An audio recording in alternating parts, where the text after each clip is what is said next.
naman sila kumain. Angat-angat yung merienda, ang mga bulilit. Punong-puno pati katawan nila, meron. Oh, ang gagaling. Ang galing magmerienda. Pati katawan, pinaligo na, cereal. Oh, talaga naman. Oh, sige. Busin mo yan. Ang takaw yun. Anak mo, baby. Dito ko na lang. Dito ko na lang. Dito na ako. Tataka ka? Ba't makulit? Oh, kulit, 'di ba? Nagtataka ka ba't makulit anak mo? Eh parang ikaw lang 'yan eh. Oh, 'di ba? Parang ikaw lang 'yan. Sa kakulitan, ano? 'Di ba, no? Parang ikaw 'yon.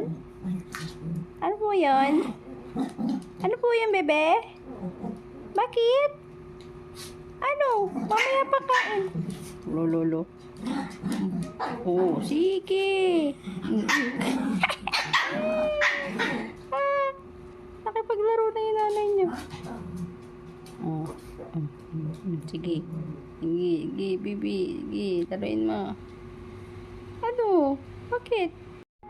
Mamaya pa ang kain. Mamaya pa kain. Mamaya pa.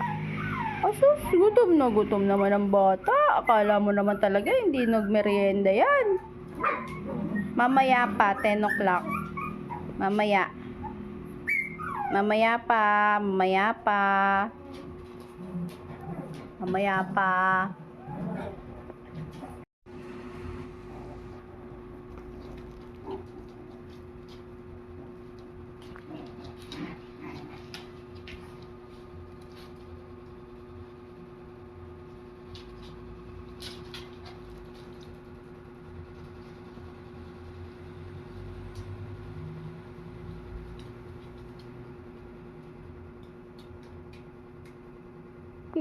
Hindi ka dyan.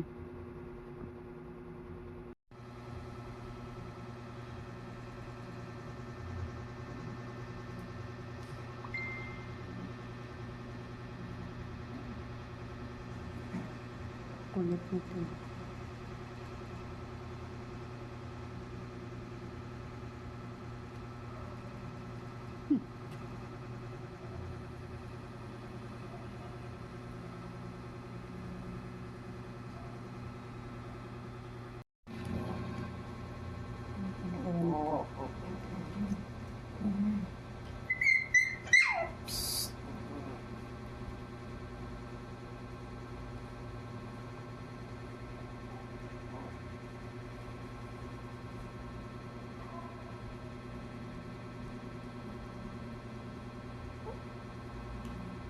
Isa. Tigilan nyo yan.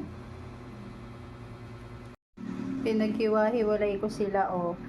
Kinulong ko yung isa, si Bibi, tapos yung isa doon sa loob.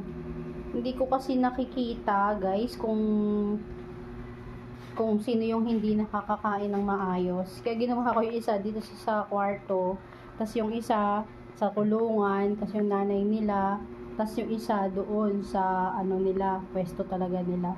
Naghiwa-hiwalay ko sila. Naman, oh, ginagawa mo sa kapatid mo. Hoy, tulog nga, oh, ayaw nga niyang magising, oh. Pilit mong ginigising, eh. Si Sabo ba to? Ay, tulog si Sabo. Ikaw pala yan, ah. Magkamukha kasi kayo, eh. Ikaw pala yan, Luna, ah. Pilit mong ginigising yung kapatid mo, ah. Naan pa, oh. Paano naman makakatulog talaga? Oh. Naman ang ano nila eh. Lumapit na rin si Lumapit na rin si Sabo. Lagyan mo ng anong tawag doon? Lagyan mo ng binig. Oo. Kasi kung wala yan, kinain na nila yung tiles. Buti na nga lang bago nanganak si Bibi, naayos ko yung kwarto.